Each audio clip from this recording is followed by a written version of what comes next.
My name is Angelina Hayes. I'm 30 years old, and until a few months ago, I thought I was in a healthy modern relationship. We split chores, laughed, often supported each other's dreams, or so I believed. What I didn't realize was that while I was building a life, Jack was quietly building a lifestyle, one that my bank account was paying for. It started on a quiet Sunday morning. I was sipping coffee, scrolling through my emails, when I saw another notification from my credit card company, a $427 charge at a rooftop lounge downtown. I frowned. I hadn't been out in weeks. I opened the statement, Saturday night Skyline Rooftop, $427. Friday, the Velvet Room, $312. Last weekend, Haven Bar, $384. The pattern hit me like cold water. Every weekend, the same expensive bars. Always hundreds of dollars. Jack walked in from the bedroom, still groggy hair, messy phone in hand. Morning, he said casually, leaning in to kiss my cheek. Morning, I replied, trying to stay calm. Hey, quick question. What's with all these bar charges? He blinked. What bar charges? The ones you make every weekend on my card. Jack frowned, as if confused. Oh, that. Babe, it's just me hanging out with the guys. You know how it is. Rounds, tabs, everyone forgets to Venmo. I raised an eyebrow. You mean you forget to tell them to pay you back? He gave a half laugh, half sigh. Angelina, they're my friends. I'm not going to nickel and dime people over drinks. It's called generosity. Generosity, I repeated quietly with my card. Jack's tone hardened. It's our card. You added me, remember. For emergencies, I reminded him. Groceries, gas, not bottle service and champagne. He rolled his eyes and muttered, You make more than me. It's not a big deal. I froze. There it was, the entitlement. The subtle belief that because I earned more, I owed him a higher lifestyle. I make more, yes, I said slowly. But that doesn't mean I signed up to fund your weekends. Jack's voice rose. Wow. So now you're keeping score. You're being so controlling, Angelina. You sound just like my ex, always trying to police what I do. I set my mug down carefully. This isn't about control, it's about respect. You're spending hundreds of dollars every week that I didn't agree to. He crossed his arms. You're overreacting. It's just money. Why are you making it about trust? Because it is about trust, I said quietly. You're using my money without asking. He scoffed. You know what? You're starting to sound like a control freak. Becca warned me this might happen. She said when women start earning more, they get power hungry. The mention of Becca, one of his friends who posted daily affirmations about independence while living off others, made my stomach twist. I took a deep breath. If setting boundaries makes me controlling, then fine. I'll remove myself from the situation entirely. What's that supposed to mean? Without another word, I picked up my phone, opened my banking app, and tapped Remove Authorized User. His name vanished from the list. He stared at me speechless. What did you just do? Exactly what you said. I'm not controlling you anymore. Your finances, your friends, your problem. He took a step closer. You can't just... I can, I said softly, and I just did. The room went silent except for the hum of the fridge. For a second, I saw panic flash across his face, quickly replaced by indignation. This is abusive, he snapped. You're isolating me, cutting me off from my support system.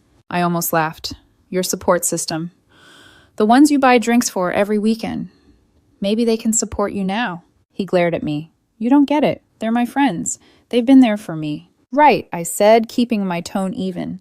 And when the drinks stop, we'll see who's really there. He stormed off to the bedroom, slamming the door so hard, a picture frame rattled. I sat there for a long time, listening to him pacing, muttering under his breath, probably texting his friends about how controlling I was. When I finally stood, I felt shaky, not from guilt, but from the shock of how quickly the mask had slipped.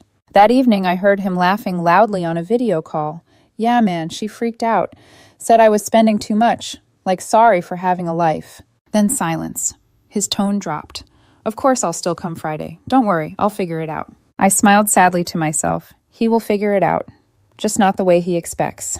Over the next few days, the tension grew. Jack became quieter, more irritable. He started leaving early, coming home late. One night, he tossed his keys onto the counter and said bitterly, Everyone thinks you're insane. You know that. I looked up from my laptop. Everyone. My friends. They said you're controlling and stingy. That I should have left you months ago. I met his eyes. Maybe you should have. He froze, caught off guard by how calm I was. He muttered something under his breath and went to the bedroom. For the first time, I didn't follow. Later, when I lay in bed alone, I thought about all the little ways I had enabled this. The dinners I covered, the trips I planned, the way I told myself love means generosity. But generosity without boundaries isn't kindness, it's self-erasure. That night I couldn't sleep. I stared at the ceiling, listening to the faint buzz of his phone as messages poured in Becca, Liam, and whoever else had once benefited from my generosity. He didn't know it yet, but the moment I canceled that card, I hadn't just stopped funding his nights out. I'd stopped funding the illusion that this relationship was built on equality. The next morning, I woke up to find him already gone. His phone charger missing, his cologne lingering in the air. On the counter, a note. "Don't wait up tonight. The guys are taking me out. They said they'll cover me." I smiled faintly. We'll see how long that lasts. Funny how independence sounds like control when someone's living off your generosity. The following Friday evening, Jack dressed like he was going to an awards show, pressed shirt, new cologne, that same overconfident smirk he wore whenever he felt admired. I was at the kitchen counter slicing vegetables for dinner. "You heading out?" He didn't even look up from the mirror near the door. "Yeah. The guys are throwing a little thing. Kind of a solidarity night after everything." "Solidarity?" I asked, setting the knife down. He shrugged. "They think you went too far. You embarrassed me, Angelina." I leaned against the counter, arms crossed. "You embarrassed yourself. I didn't tell you to spend $400 on cocktails." He rolled his eyes. "See that tone? You always make it sound like I'm some loser." "I don't have to make it sound that way, Jack," I said quietly. "You're doing that part yourself." He stared at me for a moment, jaw tight, before grabbing his wallet. "Whatever. I'll see you later." He left, slamming the door hard enough to shake the walls. He didn't come home until after midnight. The sound of the door unlocking woke me up. I heard him stumble in, muttering. When I walked out to check, his expression was a mix of anger and humiliation. "What happened?" I asked. "Nothing," he snapped. Then softer. "Actually, you should be happy. I got what I deserved, right?" "Jack." He looked at me, eyes glassy. "They expected me to pay Angelina, like always. But when I said I didn't have my card anymore, they laughed. Becca called me broke. Liam told the bartender I was budgeting under supervision. They walked out when I couldn't cover the second round." He gave a humorless laugh. "My so-called friends left me at the bar with a $90 tab. I had to call an Uber home. Hope that makes you feel powerful." I sighed. "I don't feel powerful, Jack. I feel tired." "You did this," he said, voice trembling between anger and shame. "You ruined my friendships." "Your friendships," I said softly, "were built on someone else's credit limit. They just ended when the free drinks did." He glared at me, then walked past without another word. The bedroom door slammed. Again. The next week was a cycle of silence and resentment. Jack scrolled endlessly on his phone, liking photos of his friends out at the same bars, the same rooftop lounges. Their captions were pointed. "Real friends don't control you. Freedom feels good." Every post seemed aimed at me. He didn't realize how obvious it was. The same people who drank on my dime were now moral philosophers online. By the second weekend, Jack tried again. He scraped together cash from his part-time job and went out. He came home before midnight, eyes red, shoulders slumped. I didn't ask. He spoke first. "They ditched me again." I kept my voice gentle. "Why?" "They said I was being negative, that I bring down the vibe. Becca told me maybe I should work on myself before hanging with them again." I swallowed the small, bitter laugh that rose in my throat. Sounds like wise advice. He shot me a glare. "You think this is funny?" "No," I said. "I think it's revealing." He stared at me, waiting for me to say more. When I didn't, he shook his head and muttered, "You love this, watching me lose everything." "I don't," I said softly. "But maybe now you'll see what I've been trying to tell you." "What's that?" he asked bitterly. "That real friends don't vanish the moment you stop paying." By the third weekend, there were no more invites. His phone stayed silent. He started spending nights on the couch, scrolling through his messages, hoping someone would text. He'd open his Instagram side, close it, then reopen it again seconds later. His friends had moved on, replaced him with a new guy, who from the looks of it, had deeper pockets. One evening, I walked into the living room and found him watching an old video of the group. All of them laughing, raising glasses, music blaring in the background. For a moment, his face softened, nostalgia mixed with loss. "Do you miss them?" I asked quietly. He turned off the screen. "I miss feeling wanted," he said, barely audible. That sentence hung in the air. It was the first honest thing he'd said in weeks. "Jack," I said gently, "you were wanted because you made people feel special with things that weren't yours to give. That's not connection. That's transaction." He looked away. "You always think you're so wise." "I just learned the hard way," I replied. The following Friday, I was reading on the couch when I heard his phone buzz. A message from Becca lit up the screen. I couldn't help but glance. "Becca, can't believe you let her control you like that. You need to dump her and get your life back.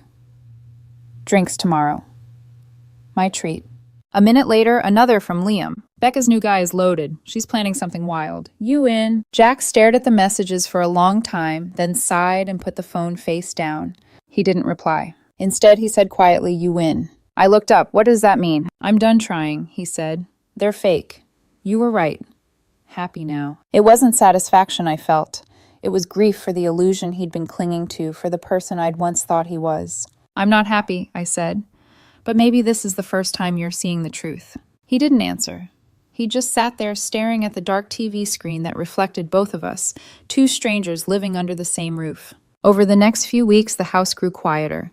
He stopped going out completely. His phone barely buzzed anymore. When it did, he ignored it. But new habits took their place. Late-night browsing of how to build passive income, random business ideas, vague talks about networking events for entrepreneurs. I could see it forming again the next cycle. The search for a shortcut for attention, for someone new to believe in his potential. I didn't stop him. I didn't argue. I'd already learned that when someone mistakes boundaries for control, they'll always run from accountability and call it freedom. So I let the silence speak for me. 2 weeks later, Jack's energy shifted again. He wasn't sulking anymore. He was plotting. He started leaving early in the evenings, dressed too nicely for his part-time gym job. Button-up shirts, expensive cologne hair, styled with precision. One night I asked casually, new schedule. He flashed a confident smile. Networking. You know, making connections. If my old friends won't support me, I'll find people who will. Networking where? Hotel lounges, mixers, business events. It's time to level up. He said it like he'd discovered ambition. But his version of ambition looked suspiciously like the same nightlife routine, just older company, higher stakes. I didn't argue. Sometimes it's better to let the rope tighten on its own. The first night he came home late, he was glowing. Angelina, you won't believe the people I met tonight. Investors, mentors, industry pros, real opportunities. Investors, I repeated. For what? For my new fitness brand. I blinked. You have a fitness brand? Not yet, he said, pacing with excitement. But I have the concept. Personalized coaching, lifestyle transformation, all that. I just need startup capital. These guys are interested. One of them said he could connect me with real players if I show him my vision. Did you actually talk business? He grinned.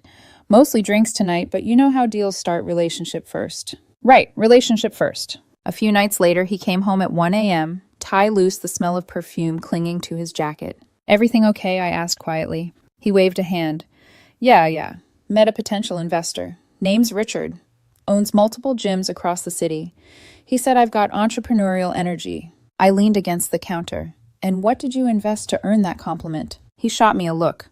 Why do you always assume the worst? Because I know you, Jack. He glared. You're jealous. I let out a short laugh. Jealous of what? The fact that your business meetings take place over cocktails at midnight. See that attitude, he snapped. It's exactly what makes people not want to help me. You tear me down before I can even try.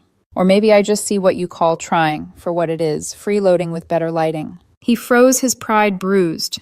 Then he stormed past me into the bedroom. I heard him on the phone minutes later, his voice low and eager. Yeah, I'm free tomorrow night too. Of course I'll bring my vision deck. You're the man, Richard. A week passed. He was out nearly every night now. I stopped waiting up. Then one evening I heard the door slam. Hard. He marched in, cheeks flushed, eyes furious. That creep, he hissed. I looked up from my laptop. Which creep? Richard. He threw his jacket on the couch. He's disgusting. After all the time I spent building trust, pitching ideas, he makes a move on me. I tell him I'm serious about business, and suddenly he says he's not interested anymore. Told everyone I led him on. Now the whole circle thinks I'm a joke. I stared at him, trying to balance empathy with reality. So he wasn't interested in your brand. He was interested in you. It's not funny, he snapped. He humiliated me. I'm not laughing, I said quietly. But maybe now you understand what happens when you mix charm with dependency. Eventually the bill comes due. He turned on me, voice sharp. You're enjoying this. I'm not, I said. I warned you. You chase attention, not opportunity. He started pacing. You don't get it. No one will take me seriously now. I need to rebuild my reputation. For that, I need a real business. Something legitimate. Then get a real job, I said. Start small. Save. Build. That'll take forever, he exploded. I just need a little push, Angelina. A small loan, $10,000 max. I'll pay you back in a few months. You have savings. You won't even feel it. I blinked slowly. You want me to fund your startup after you blew thousands of my money on rooftop bars? This is different, he insisted. This is for us, for our future. I laughed under my breath. Jack, I'm not your investor. I'm not your bank. I'm your girlfriend. And lately, not even that. He froze, his jaw clenched. Wow, he whispered, voice low and trembling.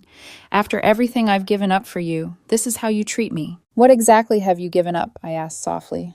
Your nightlife. He didn't answer. Jack, I said you want freedom. Earn it. You want success. Build it. But stop acting like my money is the ladder to your dreams. Something in him snapped. His hand twitched. A glass that had been sitting on the counter flew shattering against the wall beside me. I didn't flinch. I just looked at the broken pieces on the floor and said very quietly, "You just proved my point." His expression shifted, regret flickering for half a second before pride smothered it. "I'm going to bed," he muttered, storming off. I sat there alone, the smell of wine heavy in the air, and thought about how love can curdle into something unrecognizable when one person treats kindness like currency. The next morning, he didn't apologize. He just acted as if nothing happened. As he poured coffee, he said casually, "I've been thinking, maybe we should take the next step.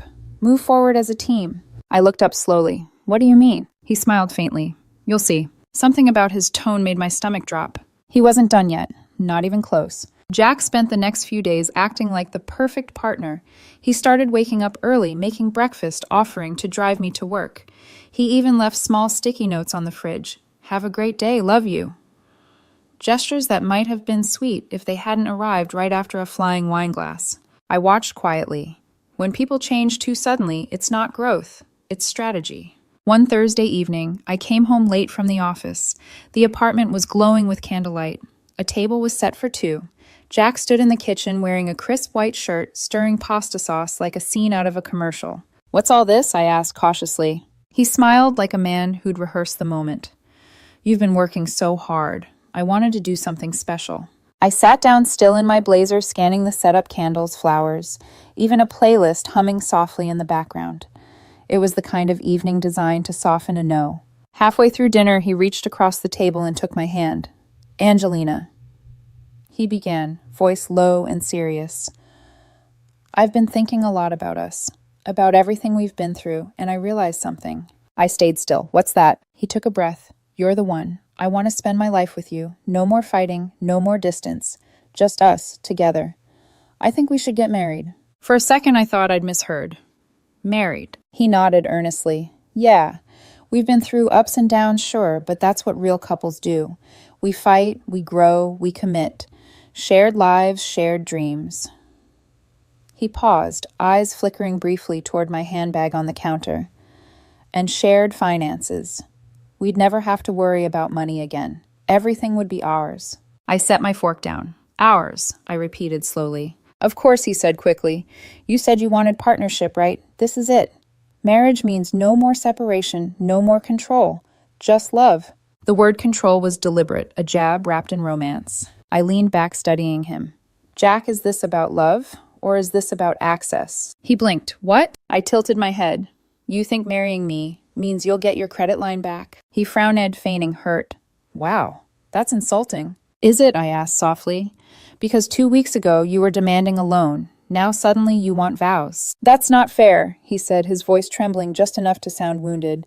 "I'm trying to fix things. You said I don't take anything seriously, so I'm proving that I do." I stared at him, wondering if he even believed his own performance.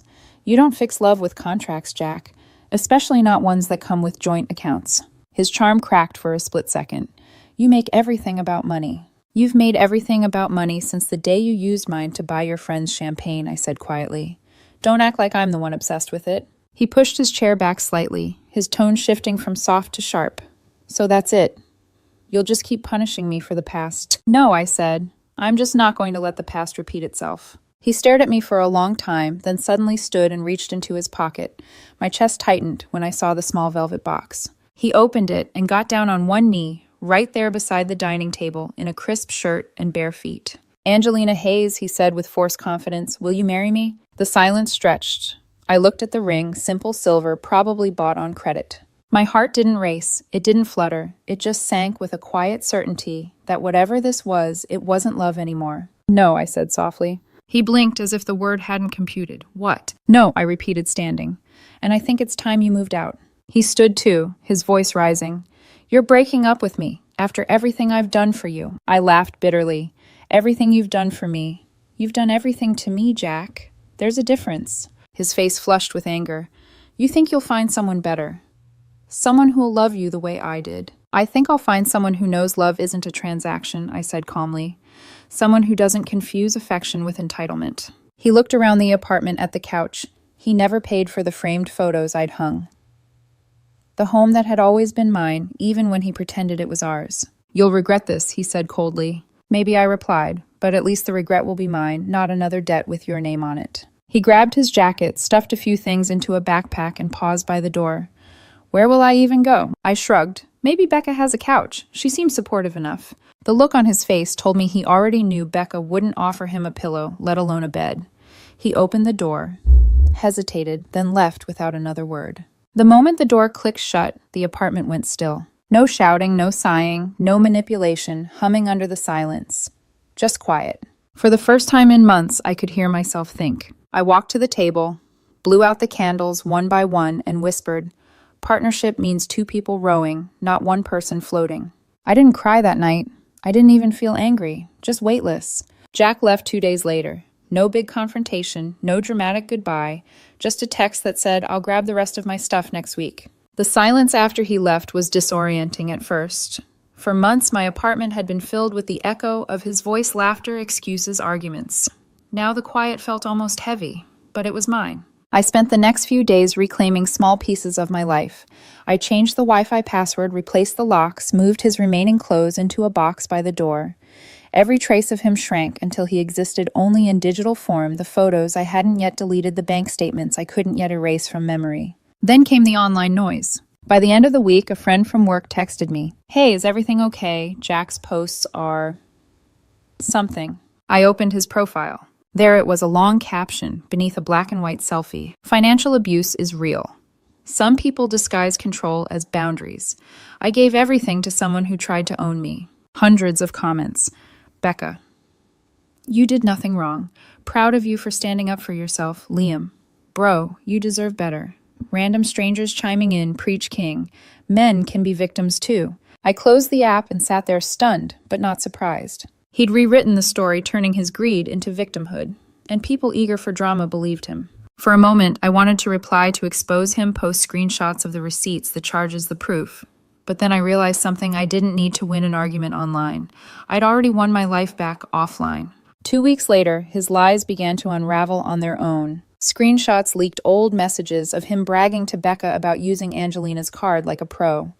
Someone shared a photo from his birthday party where the champagne tower had my initials on the bill. Suddenly the comments changed. Wait, isn't this the same guy who bragged about living rent-free?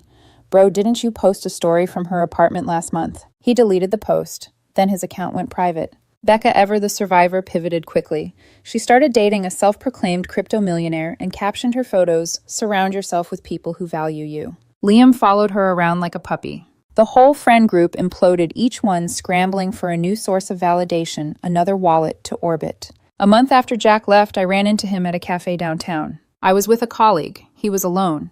He looked thin or tired, wearing the same shirt he'd worn the night he proposed. He froze when he saw me, then forcing a smile, walked over. Angelina. Jack, how have you been?